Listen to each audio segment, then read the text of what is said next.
So according to a Gallup study, only 32% of Americans use some type of budget, whether that's a software budget or a written budget.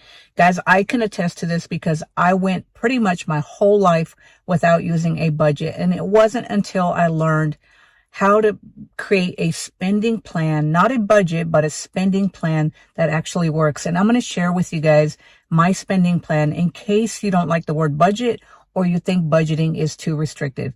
Hey guys, if you're new to this channel, my name is Susan Velez, and on this channel, we talk about making money, saving money, investing money, and just getting smarter with our finances so that we can catch up for retirement, especially if you're late to saving for retirement like me. So guys, are you one of the ones that don't like the word budgeting, or maybe you just have no clue how to get started with budgeting? I'm going to share with you guys how to create a spending plan that actually works and will help you live below your means so that you can actually save money for the things that you want to do, whether that's save more money for retirement, save more money in your emergency fund, or just buy more stocks and dividends. Regardless of what you want to do, this spending plan works, and it's the same spending plan that works for me. So the first thing you want to do is you want to sit down and you want to calculate every expense in your house, whether that's your monthly reoccurring expenses, your variable expenses, anything that you spend money on a regular basis on your monthly basis. This includes your rent, your mortgage, fuel, groceries, donations, charities, school loans, food, insurance, cell phone bills, streaming services, anything that you spend money on a regular monthly basis. This has to go down on your written monthly spending plan.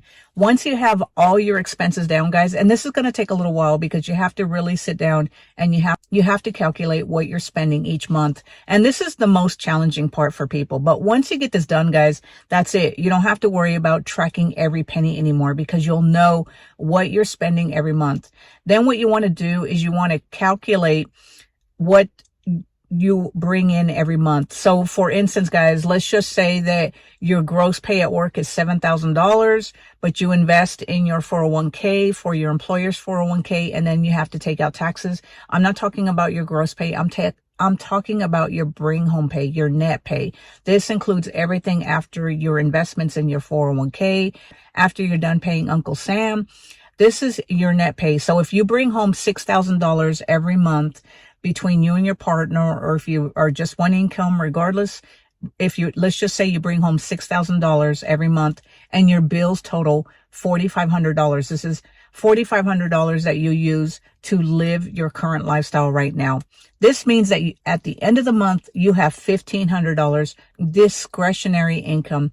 That's income that you can do anything that you want to do, whether that's you want to buy more shoes, you want to buy clothing, you want to go on a small trip, or you just want to save more money. That's $1,500 that you can do with whatever you want. Now, when you have this extra discretionary income, guys, what I recommend doing is opening up another checking account. And you can open up a checking account anywhere. Just make sure that you pay attention to the fees that you have and put that discretionary income in there. That way you have one checking account just for bills, and then the other checking account is for your discretionary income. This is income that you can do whatever you want.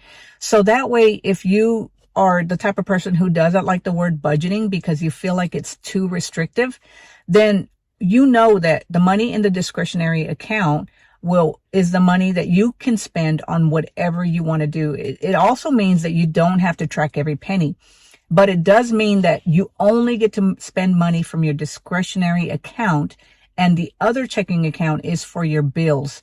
So when I first heard about opening up two checking accounts, one for bills and one for spending money, I thought it was a little crazy to separate both your discretionary income and your bill money. But truly, that's the best way to do it, guys, especially if you are the type of person who tends to go and live above your means, because once you have your bill money separated from your discretionary money, then it means that you no longer have to track every penny because your bill money is covered in a separate checking account, and there's no way that you're going to spend it on anything and everything because that's what your discretionary income is for. Now, the reason I like this type of spending plan, guys, because it's not as strict as a budgeting plan where people say you have to track every penny to the T.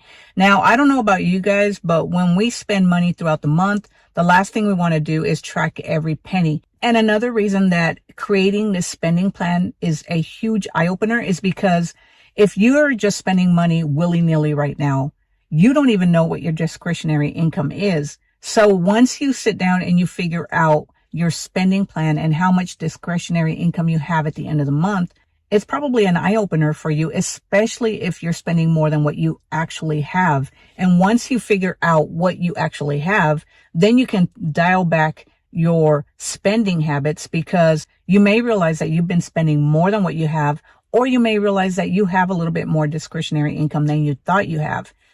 And then the second reason, guys, is because once you've tallied up all your expenses, if you want more discretionary income, all you have to do is go back to your list of things that you pay for on a regular basis, on a reoccurring monthly basis. And if you want more discretionary income, you just do away with some of the things on your monthly reoccurring expenses. For instance, if you don't have enough discretionary income, you can start cutting on your streaming services. Maybe you can look for cheaper services like cell phone service, or do away with your music streaming service. So it's up to you how you want to play around with these. And if you are happy with the discretionary income that you have, then you can keep your expenses the way they are. And guys, as I mentioned, unlike a strict budget, this spending plan that we've been using is less restrictive than a budget, because you know what your discretionary income is, so you know how much you have to spend. And it also prevents you from overspending, because as I said, when you separate your bill money and your discretionary income and put them into different checking accounts, you know what you have. So therefore, you're spending your money wisely. You're not spending it on everything, and you're understanding needs versus wants. So while it can be a little restrictive, and that's what you're thinking it might be, but unlike a budget, guys, you're not having to track every penny. And this is what has worked for us, guys, because as I mentioned before, we are not fans of the word budgeting, because we feel like budgeting is too restrictive, and it tells you you can and cannot do this, or you cannot, that you have to track every penny. And we don't like to track every penny. But we understand that you have to have some type of budget or spending plan in place in order to live below your means. And it's so important to live below your means, especially if you're trying to save to catch up for retirement, or just save money in general to help you achieve the goals that you want. So anyway, guys, hopefully this works for you. This is the spending plan that we use. We no longer use a strict budget, but we did start with a strict budget, but we moved over to a spending plan, and that seems to work better for us. So anyway, guys, let me know down in the comments below. Do you use a budget, or do you use a spending plan, kind of like me, and know what your discretionary income is for the month, and then just spend without having to jot down every penny that you spend? Let me know in the comments below, guys, what you prefer, a budget or a spending plan. So anyway, if you enjoyed this video, give it a thumbs up, and make sure you click on that subscribe button so that you can be notified whenever I put out a new video. And until next time, guys, I will talk to you later. Have a great day. Bye.